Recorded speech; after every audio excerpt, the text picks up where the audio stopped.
Brown కలర్లోకి వచ్చేసాయి. ఇప్పుడైతే బీరకాయ ముక్కలు వేసేసుకోండి.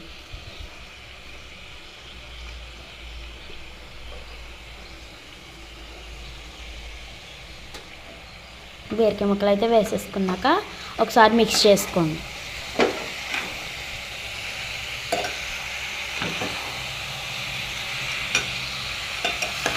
కిందకి బాగా కలుపుకోవాలి, బాగా మిక్స్ అవ్వాలి. అవైతే మొత్తం కింద ఉన్నాయంతా పైకి రావాలి.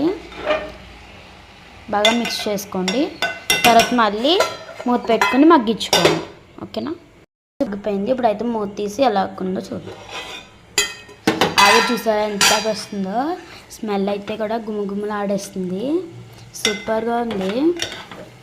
టేస్ట్ చేయలేదు ఇంకా. కలర్ మట్టుకి సూపర్గా ఉంది.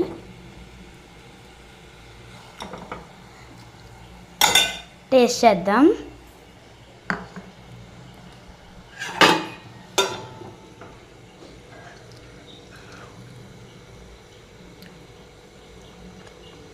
కర్రీ అయితే సూపర్గా ఉంది. మీరు కూడా ట్రై చేసి ఎలా ఉందో చెప్పండి. కామెంట్ చేసి, లైక్ చేసి, షేర్ చేయండి. By guys.